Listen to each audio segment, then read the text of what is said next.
안녕하세요, 홍 작가입니다. 지금까지 긴 시간 동안 애니어그램을 살펴보았는데요.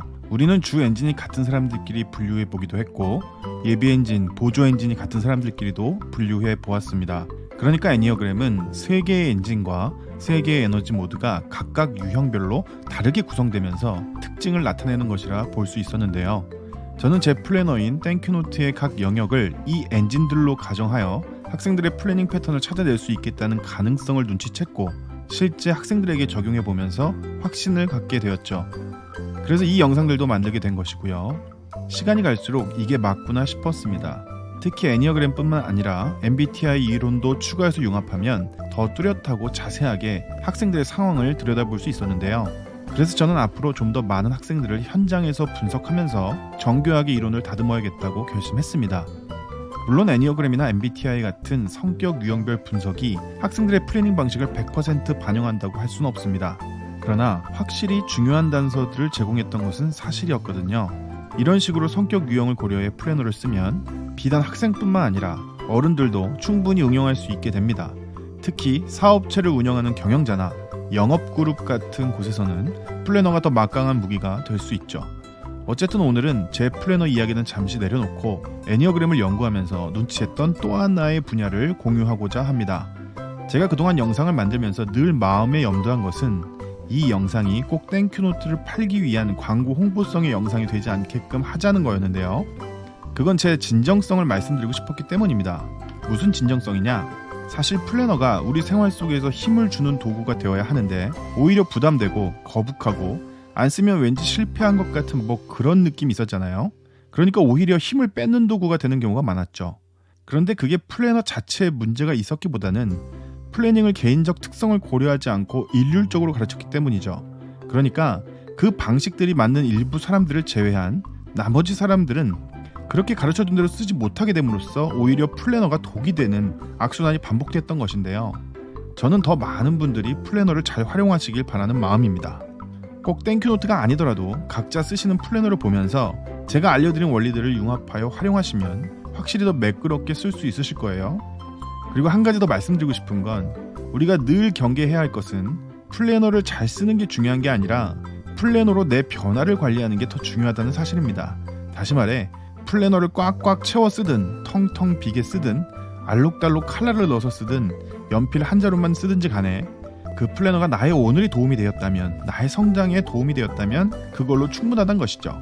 우리가 이것을 꼭 기억해야 하는 이유는 대부분 알록달록하고 꽉 차있는 플래너를 잘 쓴 플래너라고 오해하기 때문입니다. 저는 그런 플래너들만 잘 쓴 플래너라고 생각하지 않습니다. 우리는 플래너 디자이너가 아니라 라이프 디자이너가 되어야 되잖아요. 오늘도 개인적 의견이 포함되어 있으니 참고 부탁드리면서 시작하도록 하겠습니다. 제가 이번에 공유하고자 하는 것은 애니어그램 성격 유형 분석 결과를 통해 학생들의 학습 스타일을 추측해 볼 수 있다는 것인데요.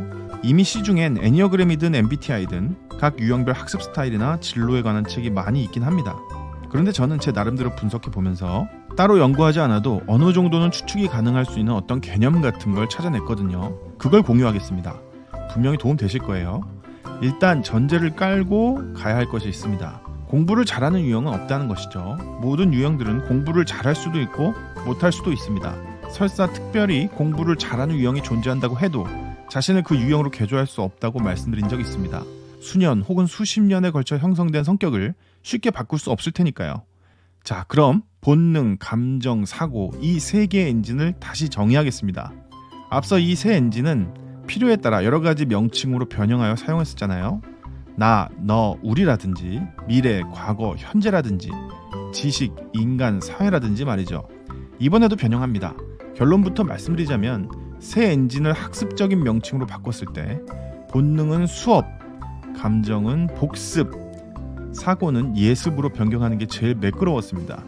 왜냐하면 본능 엔진은 제가 전에 우리, 현재, 사회로 변경했었잖아요. 이걸 학습적으로 유추하면 현재 우리가 하고 있는 것인 수업으로 바꿔볼 수 있겠더라고요. 마찬가지로 감정 엔진은 너, 과거, 인간으로 바꿔서는데요. 이걸 학습적으로 유추해보니까 과거의 인간이 쓴 것인 복습으로 바꿀 수 있었죠. 마지막으로 사고는 나, 미래, 지식으로 바꿨었고 이건 내가 미래에 얻을 지식으로서 예습으로 유추할 수 있었습니다. 정리하면 본능 엔진은 현재적, 감정 엔진은 과거적, 사고 엔진은 미래적인 것을 중시한다는 것이겠죠. 그래서 이 내용을 좀 더 끌고 들어가 보면 8번, 9번, 1번은 수업을 가장 중시한 유형들이고 2번, 3번, 4번은 복습을, 5번, 6번, 7번은 예습을 중시하는 사람들이라 보시면 됩니다. 그런데 1차 유형들인 3번, 6번, 9번은 자신이 가장 중요하게 생각하는 게 복습, 예습, 수업이라는 걸 어떤 직감적으로 느끼고 있지만 꼭 그렇다고는 확신하지 못하는 경향이 있죠. 예를 들어 9번 학생은 학교 수업이 가장 중요하다고 어떤 직감적인 느낌은 있지만 본능 엔진이 꺼져 있기 때문에 실제 수업 태도는 그렇게 썩 좋지 못합니다. 평소 멍 때리고 앉아있거나 딴짓하고 있을 확률이 높죠. 아마 예습이나 복습을 평균적으로 하면서 성적을 유지할 겁니다. 이렇게 해석해볼 수 있는 근거는 성격 구조입니다. 성격 구조를 보면서 이런 식으로 유추해볼 수 있는 거죠. 여기서 날개의 개념을 도입하면 조금 더 세밀하게 유추할 수 있겠지만 이 영상에서는 날개는 고려하지 않겠습니다. 그건 자기 자신이나 그 학생과 가깝게 있는 선생님 혹은 코치님들이 같이 상의하면서 판단하시면 좋을 것 같고요. 어쨌든 본능, 감정, 사고 이 세 엔진을 수업, 복습, 예습으로 바꾸면서 그 학생들이 스스로 중시하는 학습 스타일을 눈치챌 수 있습니다. 이 상태에서 더 세분화해서 단어를 확정해 보려고 하는데요. 수업을 현장학습, 단체학습으로, 복습을 반복학습, 교과서로, 예습을 선행학습, 논문으로 확장해 보면서 조금 더 세밀하게 들어가 보겠습니다. 수업을 중시하는 8번, 9번, 1번입니다. 이들은 학교 수업이든 학원 수업이든 현장에서 벌어지고 있는 학습 활동을 중시합니다. 그런데 성격 구조를 보면 8번은 사고 엔진을 보조 엔진으로, 1번은 감정 엔진을 보조 엔진으로 사용하죠. 그래서 8번은 선행학습을 통해 미리 한번 공부하고 그것을 수업을 통해 완성시켜야겠다는 전략적인 생각을 합니다. 그에 반해 1번은 다르죠. 예습을 하긴 해야겠지만 우선 수업에 충실한 후에 반복학습을 통해 완성시켜 나가야 한다고 생각합니다. 또한 8번은 본능 엔진과 사고 엔진이 만들어내는 프로세싱 모드를 가지고 있잖아요. 그래서 한번 결심하면 굉장히 꾸준하고 요령 있게 공부합니다.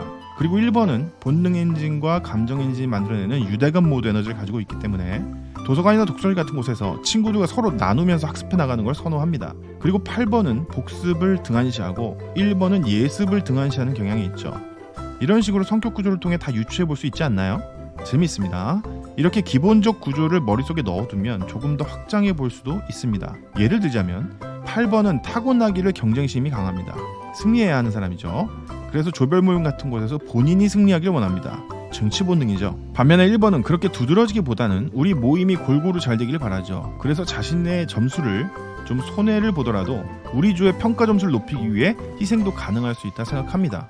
이렇게 각 유형별 학습 스타일을 외우려 하지 말고 성격 구조만 정확히 파악하면 자연스럽게 모두 알게 됩니다. 제가 이렇게 성격 구조를 통한 학습 스타일을 분석하다 보니 드는 생각은 모든 학습법은 맞고 모든 학습법은 틀리다는 생각이었습니다. 선행학습이 좋고 나쁨을 떠나 선행학습이 맞는 학생이 있고 안 맞는 학생이 있고 학교 수업을 무조건 집중해야 한다는 당위성을 강조하기보단 학교 수업 자체를 잘 소화하지 못한 학생이 있고 그걸 좋아하는 학생이 있다는 거죠. 그래서 우리가 중요하게 봐야 할 문제는 어떤 학생이 어떤 공부 방법으로 성공했다고 해서 그 방법을 무조건 따라하려고 하지 말자는 겁니다. 먼저 자신의 성격 유형을 알고 내겐 어떤 학습 방법이 맞겠구나 추측해서 구체적으로 찾아보는 게 중요하다는 거죠. 그래서 자신에 대해 안다는 건 그걸 가능하게 할 수 있다는 겁니다. 그게 뭐냐? 바로 자기주도 학습이죠. 결국 자기주도 학습이란 예습, 수업, 복습을 자기 주관대로 한다는 거고 그게 많은 학생들과 학부모들이 근본적으로 원하는 것이니까요. 그래서 이 분석이 정말 중요하다고 생각했습니다. 자, 이번엔 복습을 중시하는 2번, 3번, 4번입니다. 이들은 반복을 통해 학습을 완성시키려 하죠. 그런데 성격 구조를 보면 2번은 본능 엔진을 보조 엔진으로 4번은 사고 엔진을 보조 엔진으로 사용하죠. 그래서 2번은 학교 수업 후에 내가 좋아하는 친구와 함께 복습하면서 학습하면 효과가 극대화됩니다. 그런데 4번은 다르죠. 일단 수업 자체를 크게 중시하지 않습니다. 수업에 문제가 있기보단 나의 독특함을 이해해서 설명해줄 선생님이 없다고 생각하죠. 차라리 교과서를 다시 한번 보면서 이걸 나만의 언어로 재해석합니다. 언어라기보단 이미지라고 해야겠죠. 그래서 이들의 복습은 단순히 수업을 복습하는 게 아니라 스스로 예습을 하면서 그걸 재구조화하는 능력이 탁월합니다. 당연히 9번과 함께 수업 태도는 썩 좋지 않죠. 감정과 사고 엔진이 만들어내는 백일목 모드를 발휘하기 때문에 조용히 멍 때리는 경향이 있습니다. 마찬가지로 2번은 유대감 모드가 돌아오고 있기 때문에 1번처럼 함께 공부하는 걸 선호하겠죠. 1차 유형의 3번은 복습이 중요하다는 걸 직감적으로는 알고 있지만 현실에선 예습과 수업을 평균적으로 하면서 꾸준히 공부하죠. 수업 태도도 좋고 선행학습도 무난히 잘하는 편입니다. 마지막으로 예습을 중시하는 5번, 6번, 7번입니다. 이들은 선행학습이 중요하다고 생각하죠.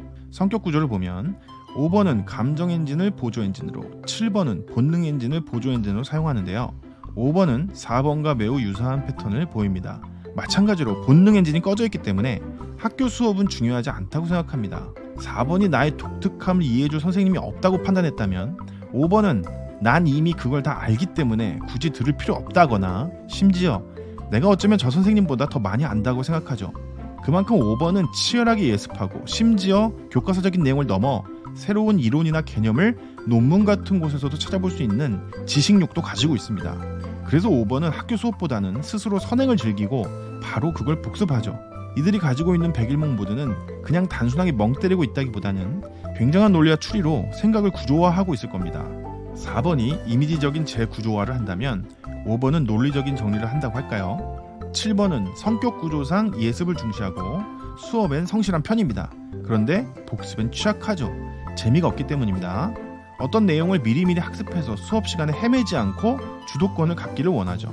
그래서 5번이든 7번이든 새로운 지식에 대한 욕구가 강하다고 판단할 수 있습니다. 근데 5번은 알기는 아는데 현실로 적용하는 부분에선 약점이 있고 7번은 현실적으로 재미있게 구현하는 것엔 강하죠. 그러나 5번은 그 지식을 깊게 파고드는 데 강점이 있고 7번은 얕게 널리 아는 것을 좋아하는 경향이 있습니다. 마찬가지로 6번은 1차 유형으로서 예습이 중요하다는 직감적인 느낌은 있지만 예습에만 몰입하지는 않습니다. 학교 수업도 성실하고 복습도 성실하죠. 모든 면에서 성실하게 해내려는 생각이 강합니다. 특별히 본인이 예습을 중시하는 사람이라고 생각하진 않죠. 이렇게 애니어그램 성격 유형을 기반으로 한 각 유형별 학습 스타일을 분석해 보았습니다. 내 자신이 어떤 유형인지 알고 계신다면 한번 생각해 보시길 추천합니다.